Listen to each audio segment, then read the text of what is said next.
Very good morning, friends. From C. Rajesh Bhawala from सूरत.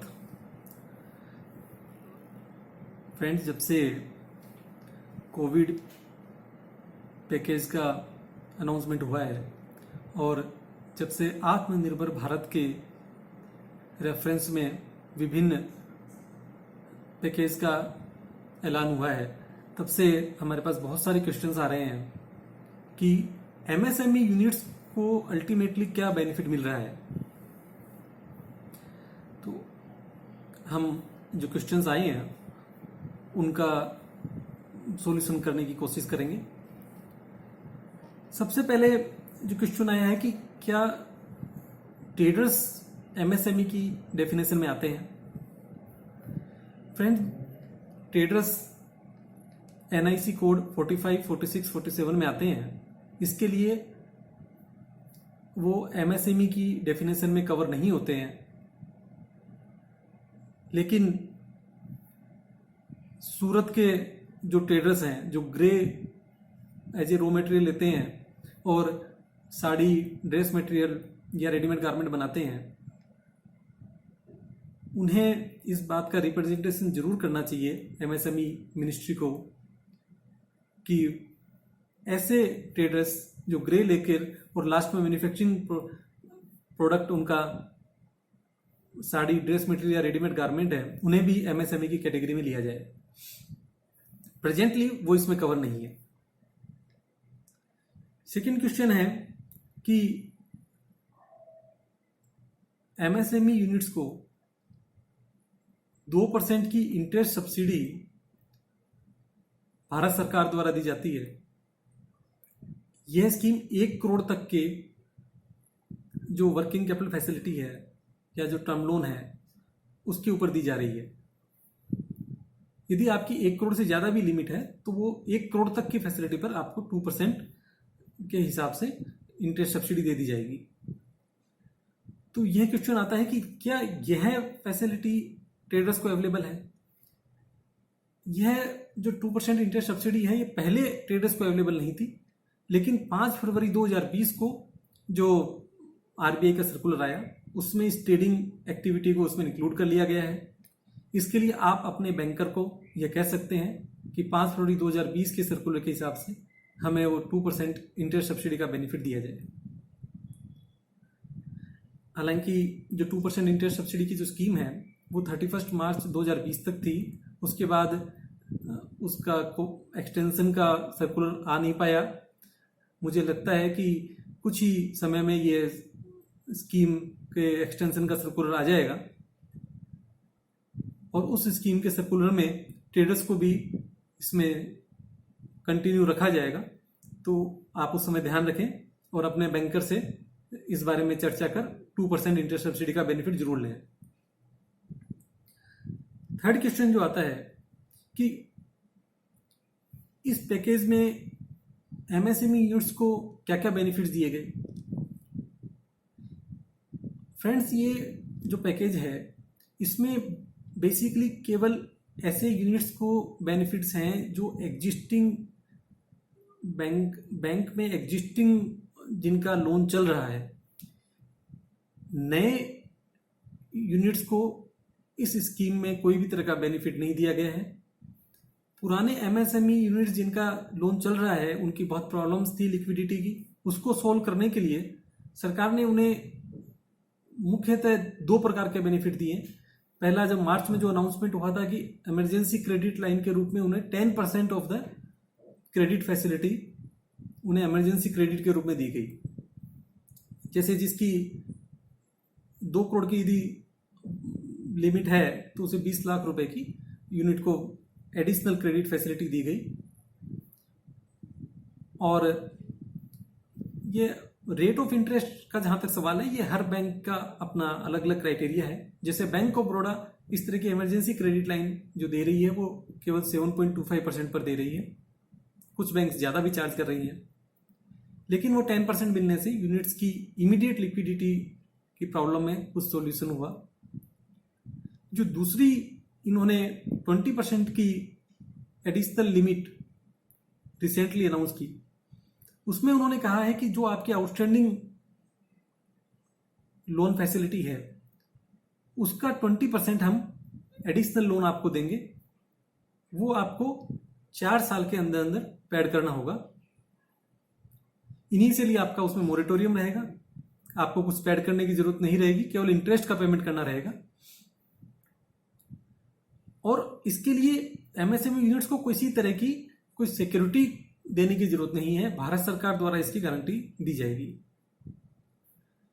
तो friends, यह काफ़ी अच्छी स्कीम है और इस स्कीम की डिटेल्स हालांकि अभी तक आई नहीं है बैंकों में, लेकिन कुछ ही दिनों में ये स्कीम की डिटेल्स आ जाएगी। तब आप अपने बैंकर को अप्रोच कर सकते हैं और अपने आउटस्टैंडिंग अमाउंट का 20% तक बैंक से डिमांड कर सकते हैं। इससे भी लिक्विडिटी की प्रॉब्लम काफ़ी सोल्व होगी। थर्ड, जो इन्होंने एक अनाउंस किया कि ऐसे एमएसएमई के लोन जो एनपीए हो गए या एनपीए होने के कगार पर हैं, उनके लिए उनके जो प्रमोटर्स हैं उन्हें बैंक लोन देगी और वो जो लोन है वो प्रमोटर्स एज ए इक्विटी अपनी फर्म में इंट्रोड्यूस करेंगे। तो यह भी एक अच्छी स्कीम है कि पिछले दिनों में काफ़ी रिसेशन भी रहा कुछ सेक्टर्स में, तो जेन्युइन एंटरप्रेन्योर होने के बावजूद भी उनकी इंस्टॉलमेंट्स पेड नहीं हो पाई, तो ऐसे प्रमोटर्स को भी इसमें काफ़ी रिलीफ मिलेगा। और फोर्थ, जो उन्होंने एमएसएमई यूनिट्स को एक बेनिफिट दिया कि पहले इंसॉल्वेंसी और बैंक्रप्सी कोड में यदि 1 लाख की अमाउंट होती थी तो 1 लाख से ज़्यादा जैसी अमाउंट हुई तो कोई भी व्यक्ति उस कंपनी को आईबीसी में ले जा सकता था। तो वो एक एमएसएमई के लिए हमेशा डर रहता था कि कोई भी क्रेडिटर का यदि 1 लाख से ज़्यादा का अमाउंट बाकी है तो वो कंपनी को दिवालियेपन के कानून में ले जा सकता है। अब उस लिमिट को बढ़ाकर 1 करोड़ कर दिया गया है, तो इससे भी एमएसएमई को काफ़ी मेंटली रिलैक्सेशन मिलेगा। फ्रेंड्स, ये जो पैकेज है ये बेसिकली एक सिस्टम रिफॉर्म का पैकेज ज़्यादा है और किसी भी तरह का कोई टैक्स बेनिफिट या कोई सब्सिडी के नए अनाउंसमेंट्स का पैकेज नहीं है। 1991 के बाद इस आत्मनिर्भर पैकेज से ऐसा लग रहा है कि सरकार ने हर सेक्टर के ऊपर बहुत बारीकी का अध्ययन किया है, चाहे वो शिक्षा का क्षेत्र हो, हेल्थ का सेक्टर हो, और उसकी जो वीक पॉइंट्स हैं उसको आइडेंटिफाई करके वो उसका सॉल्यूशन करना चाह रही है। यदि जो अनाउंसमेंट किए गए हैं उस हिसाब से सिस्टमेटिक इकोनॉमिक रिफॉर्म हो जाते हैं तो मैं समझता हूं कि आगे आने वाले 3-4 सालों में भारत एक काफ़ी बड़ी आर्थिक महाशक्ति के बनने के मार्ग पर आगे बढ़ सकता है। एमएसएमई को ऑलरेडी गवर्नमेंट ने काफ़ी बेनिफिट दे रखे हैं। यदि मैं आपको उस बारे में बताना चाहूँगा कि आप इन बेनिफिट्स के बारे में जानें और इनका लाभ लें। जैसे यदि आप गुजरात में कोई वीविंग यूनिट लगाना चाहते हैं तो आपको 10% कैपिटल सब्सिडी भारत सरकार की योजना टफ टेक्नोलॉजिकल अपग्रेडेशन फंड की स्कीम के अंतर्गत मिलेगी। उसके बाद आपको गुजरात गवर्नमेंट की तरफ से इंटरेस्ट सब्सिडी मिलेगी जो 4%, 6% अलग अलग क्राइटेरिया के हिसाब से अलग अलग यूनिट्स के लिए निर्धारित की गई है। थर्ड, आपको 3 रुपये पर यूनिट का पावर टेरिफ का बेनिफिट है। बड़ी यूनिट्स के लिए 2 रुपये है। जैसे यदि आपका पावर का बिल 7 रुपये पर यूनिट आ रहा है तो उसमें से 3 रुपये की सब्सिडी उसमें गवर्नमेंट की तरफ से आपको मिल जाएगी। फोर्थ, इलेक्ट्रिसिटी ड्यूटी का एग्जाम्पशन 5 साल तक के लिए है। जैसे जो इलेक्ट्रिसिटी बिल आते हैं उसके अंदर 10% या 15% LT या HT कनेक्शन के हिसाब से लगती है ड्यूटी, तो उसका 5 साल तक के लिए एग्जाम्पशन है। इस तरह से और भी कई बेनिफिट्स जो टेक्सटाइल सेक्टर के लिए हैं।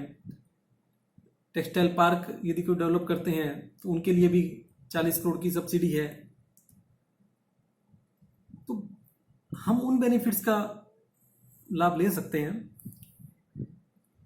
अदर देन जो टेक्सटाइल सेक्टर है उनके लिए गुजरात गवर्नमेंट की तरफ से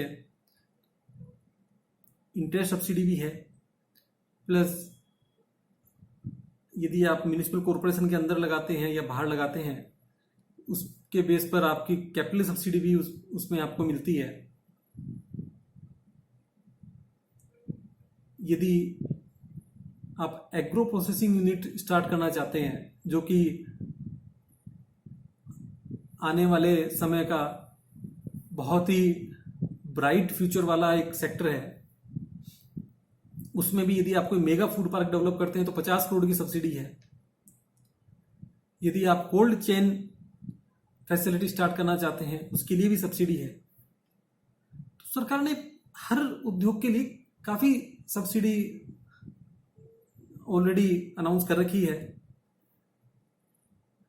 कोई लेडीज कोई उद्योग लगाती है तो उसके लिए भी credit link capital subsidy scheme में भी सब्सिडी है।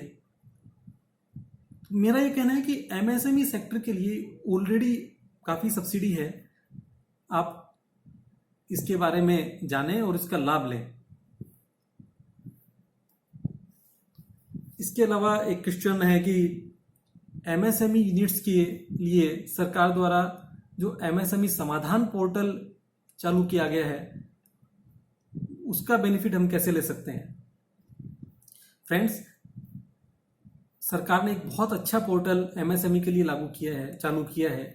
उसे एमएसएमई समाधान पोर्टल के नाम से हम जानते हैं। यदि कोई एमएसएमई यूनिट्स का पैसा कोई भी बायर नहीं दे रहा है तो आप उस पोर्टल पर जाकर अपनी कंप्लेन लॉन्च कर सकते हैं और उसके बाद हर स्टेट में एक काउंसिल बनी हुई है।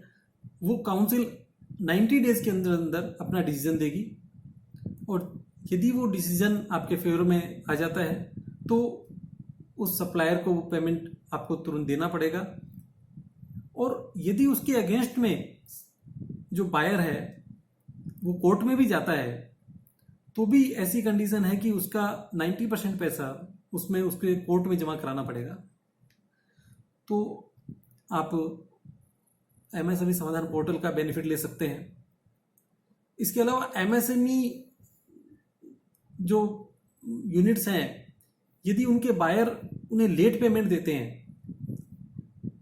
और बायर एग्रीमेंट करके भी, जैसे आप यदि किसी बड़ी मल्टीनेशनल कंपनी को या किसी भी छोटे यूनिट को भी आप सप्लाई कर रहे हैं तो भी एग्रीमेंट में जो पेमेंट का टर्म्स है वो 45 डेज से ज्यादा नहीं हो सकता। तो आपका 45 डेज में तो पेमेंट एमएसएमई यूनिट्स का आ ही जाना चाहिए। यदि वो नहीं आता है तो जो आरबीआई की रेट है उसे 3 टाइम्स उसे इंटरेस्ट देना होगा और वो जो इंटरेस्ट है वो इनकम टैक्स एक्ट में डिसअलाउ हो जाता है। तो ये भी बहुत ध्यान रखने की बात है। जो जैसे सूरत के ट्रेडर्स हैं वो वीवर्स को यदि पेमेंट करते हैं और वीवर्स अभी जीएसटी रिजीम में अपने डेबिट नोट में इंटरेस्ट फॉर लेट पेमेंट ऐसा वर्ड लिख के यदि डेबिट नोट दे रहा है तो वो इंटरेस्ट आपका इनकम टैक्स असेसमेंट में डिसअलाउ हो जाएगा। इसलिए इसका खास ध्यान रखें कि यदि जो डेबिट नोट रेज किया जा रहा है उसमें क्या लिखा गया है। इसी तरह वीवर्स भी यदि कोई टैक्सराइजर को लेट पेमेंट कर रहे हैं और टैक्सराइजर द्वारा उसमें डेबिट नोट में इंटरेस्ट वर्ड यूज किया गया है और वो टैक्सराइजर एसएमई यूनिट है तो वीविंग यूनिट को भी उस इंटरेस्ट का बेनिफिट नहीं मिलेगा, उस इनकम टैक्स असेसमेंट में डिसअलाउ कर दिया जाएगा। तो इसका ध्यान रखिए फ्रेंड्स। एमएसएमई के लिए और भी कई तरह के बेनिफिट्स अलग अलग एक्ट में हैं, लेकिन अभी हम न्यू एरिया जो अपॉर्चुनिटीज है एमएसएमई के लिए, जो सर्विस सेक्टर ऑनलाइन एजुकेशन का बहुत बड़ा पोटेंशियल लिए हुए है, इंटरटेनमेंट जो कंटेंट्स हैं उसका एक बहुत बड़ा सेक्टर डेवलप हो रहा है, और डिफेंस सेक्टर में एमएसएमई के लिए बहुत अपॉर्चुनिटीज आ रही हैं।